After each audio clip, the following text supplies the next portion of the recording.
रोजाना ताज़ा खबरें पाने के लिए सब्सक्राइब कीजिए हमारे चैनल को, दबाइए इस घंटी के बटन को, पाएं लेटेस्ट खबरें सबसे पहले।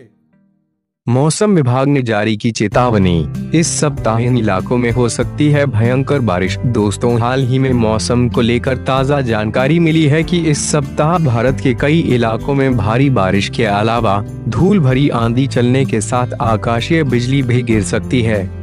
इस महीने के शुरुआत से ही देश के अलग अलग हिस्सों में तेज आंधी और बारिश का सितम जारी है।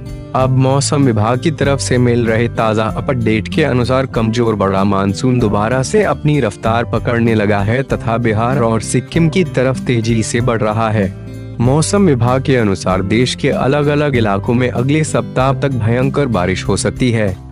मौसम विभाग की चेतावनी के अनुसार 15 जून को अरुणाचल प्रदेश, असम, मेघालय, तटीय और दक्षिण कर्नाटक और केरला के कुछ हिस्सों में, उत्तराखंड, सिक्किम, नागालैंड, मणिपुर, मिजोरम, त्रिपुरा, पश्चिम बंगाल और तमिलनाडु में भारी से भारी बारिश हो सकती है।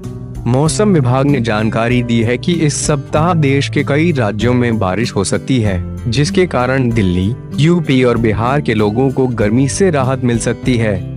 लेकिन हाल फिलहाल में दिल्ली, यूपी और बिहार के लोग गर्मी से बेहाल है और गर्मी के कारण 30 से ज्यादा लोगों की मौत भी हो चुकी है।